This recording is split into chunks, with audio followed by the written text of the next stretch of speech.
আসসালামু আলাইকুম। আজকে আপনাদের মাঝে নিয়ে এসেছি একটা নতুন ভিডিও। তো ভিডিওটা হলো একটু ভিন্ন ধরনের। আজকে একটা ওয়ালটনের রাইস কুকার আনবক্সিং করব। তো শুরুতে আমরা কাঁচি দিয়ে বক্সটা খোলার চেষ্টা করতেছি। আমি বর্তমানে টেপ কাটতেছি, তো আপনারা দেখতে থাকুন আর শেষ পর্যন্ত দেখুন। আশা করি ভালো কিছু আপনারা জানতে পারবেন। তো শুরুতে টেপটা কাটলাম, কাটার পরে বক্সটা আস্তে আস্তে আনবক্সিং শুরু করলাম। ভিতরে দেখা যাচ্ছে একটা সাদা রঙের ফোমের মধ্যে একটা বাটি দেখা যাচ্ছে। দেখি নিচে একটা সাদা চামচ, সাথে একটা ছোট কাপের মতো দেখা যাচ্ছে, ওটা পাশে রাখলাম। এরপরে ফোমের মধ্যে একটা সাদা বাটি দেখা যাচ্ছে। বাটিটা আস্তে আস্তে খুলি, একটা ছাঁকনি এবং তার উপরে একটা ঢাকনা দেখা যাচ্ছে। তো এটার বিল কোয়ালিটি মোটামুটি লেভেলের, অতটা হাই কোয়ালিটি না, তবে চলে।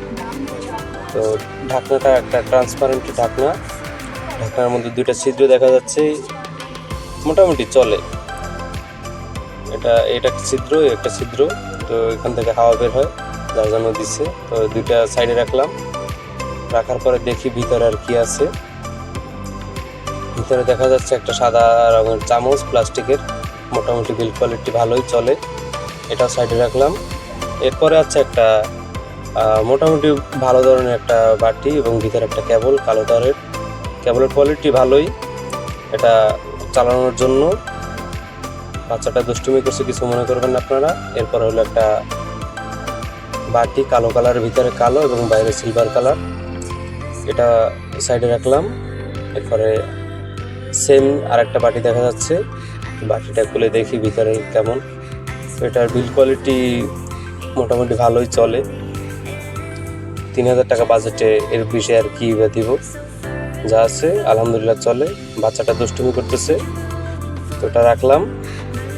রাখার পরে এখন এই যে বাটিটা দেখতে পাচ্ছেন, এটা খুবই নর্মাল। এরপরে আমরা মূলত রাইস কুকারটা হাতে নিলাম, হলুদ কালারের একটা রাইস কুকার, ওয়ালটনের, ব্র্যান্ডিং দেখতে পাচ্ছেন। এটার কোয়ালিটি অনেকটা ভালো, অনেক ভালো। এই হলো আমাদের রাইস কুকার।